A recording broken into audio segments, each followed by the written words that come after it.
People are seeing things because everyone is affected by this. That young lady could have been anybody in this audience. Well, it doesn't matter what, forget color, forget it. It could have been anybody. And if they can do this to her, they can do it to you too. That's right. It could have been anybody. She's now been described as an anti-ICE warrior, an unemployed young woman.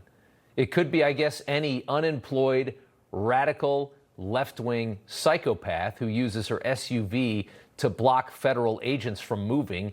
And by the way, has made a career out of this, apparently. This is all she does. She does not, or she did not work. This is what she did, was do this as often as she could find ICE agents. She would do this. And then she mindlessly decides to floor the gas with an agent standing in front of her hood. I guess in that case, it could be anybody that this happened to. The ICE Director Todd Lyons joins us now. Sir, good to have you back on. I just want to start. It's been 24 hours, a little more actually. You've seen the video of yesterday's shooting. You guys have looked at all this. What is your perspective, the perspective of ICE? Rob, thanks for having me back. Well, first off, obviously our thoughts, prayers, and hearts go out to everyone involved in this situation. Looking at this video, we've seen this type of incident countless times all across the nation, right? Ever since I've been the director, ICE has been the target of increased violence, threats, and in many cases ramming incidents. Right now, it's our concern is the safety of our officer, his well-being, and obviously we can't put our mind in what that officer was going through at the time. There's obviously a well-documented Supreme Court case, Graham versus Connor, that any use of force, tactics, and structure will go back to. And, it's at the mindset of the officer at the time and how that individual felt. Obviously, no one wants to be involved in any type of deadly force situation. But again, this was totally avoidable. People should not be involving themselves in any law enforcement operation anywhere in the country. Well, I think the greater point is that you're watching this. From what I understand, this woman spent her whole day trying to interrupt the operations of federal agents, which is fully illegal. And the restraint that in this country that we show, because we want people to feel like they're free to object and they're free to protest. So we show a tremendous amount of restraint for absolutely ridiculous behavior and illegal behavior. And that restraint was shown all day long. And what happens is these people start to push harder and harder because they feel like they're going to go just as far as they think they can get away with it. This time she put her car in a position where she's blocking her agents from doing their job. And when they tell her, get the hell out of the car, we're done with this now, you're done, we're going to get you out of there, we're going to probably arrest you, she makes the decision to floor the vehicle with an officer right in front of it. That vehicle turns into a deadly weapon in that moment. Now, I don't know if she wanted to run him over or if she was just too stupid to understand that she had a 5,000-pound vehicle that could easily have killed him. But that SUV becomes a deadly weapon, and it changes the whole scenario.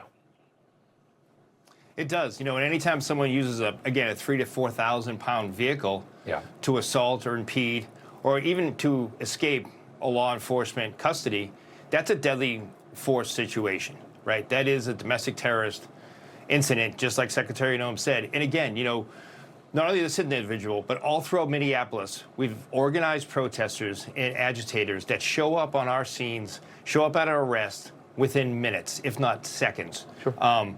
Because it's so well organized that they're out there constantly harassing, impeding, and bothering and getting involved in a lawful law enforcement situation that they have no business being involved in. I don't know how you guys do it, and you face this every single day. And again, the more restraint you show, the more aggressive the other side gets. And I mean, this was bound to happen. And at the same time, you've got the rhetoric coming from Democrats is that you guys are fascists. And if this was really fascist, if this was really the Gestapo running around, this is how people would react. So the rhetoric is purely to blame. I wonder if are you prepared for? Is this officer prepared for the likelihood of charges coming inside Hennepin County? We all know how the courts work in these very blue districts and how easy it is to get an indictment for something like this. Here's the Lieutenant Governor Penny Flanagan. Let's play her. Will Minnesota then try to leapfrog that and push with state charges of this ICE officer? I think that, that's certainly something that, will need to be taken very seriously. As they're talking about, domestic terrorism or somehow, trying to disrespect and insult the memory of Renee Nicole Good. We need to do everything we can to make sure that the truth is getting out there. Get your reaction to that. You know, the truth is out there. You can see the video. But again, I'm not going to speculate or jump ahead on what the state's going to do. But obviously right now, our main priority is that officer and all of our officers that are on the street every day. Already, there are, you know, photos being circulated of an ICE individual on that scene claiming it was the officer that shot, calling for his arrest, calling for his murder, calling for harassment of his families. Of course. And that's just not right. And that's the whole, you know, problem, Rob. And you and I have been talking ever since I've been the acting ICE director. You know, these threats and the rhetoric is up so much, and it's from elected officials. When you have elected officials that are promising, you know, to keep ICE agents out, you know, it's okay to go impede, you know, call to arms to go and mess with ICE agents while they're out there in the community. That is what's stoking these flames. And, you know, we've heard the mayor say, you know, ICE out of Minnesota. ICE has been there for decades. There's been an ICE field office there. The only 2 thing decades plus. The only thing that's changed is that Democrats suddenly decided that this country cannot have borders. This is no longer a sovereign country, and they made that decision after 250 years of this country. They made that decision in about the last 7 years, and they expect everybody to just blindly go along with them on that. I want to show our very corrupt governor here in New York, Kathy Hochul, the latest to just flex her treatment of ICE agents. Take a listen to this. I've asked an ICE agent, why are you wearing the mask? When I was down there at the 26 Federal Plaza, I said, why do you wear the mask? No other law enforcement does this. And they said, because we get doxxed, our family gets harassed, et cetera. I said, why do you think you are more than anybody else? I mean, come on, you're just trying to scare people. You're terrorizing people yourselves. We don't need that here. We're doing just fine in New York. The mayor and I will stand together and reject any efforts to try and militarize our streets, but they never should have been in Minneapolis in the first place. What's your reaction? That's absolutely ridiculous, Rob. You know, that's the bad thing right there is when you have political officials that don't actually pay attention to what they're saying.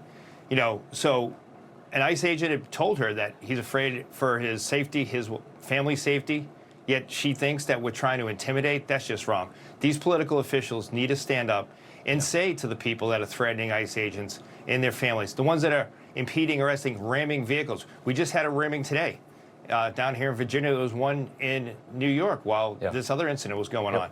These people need to be held accountable. Politicians should be standing up and holding these people accountable that are hurting law enforcement.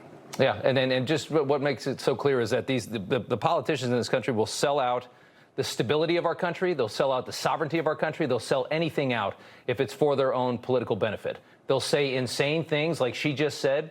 They don't care. If it's going to keep her in power, they couldn't care less. They don't care about the impact it has on our society, the impact it has on our federal agents.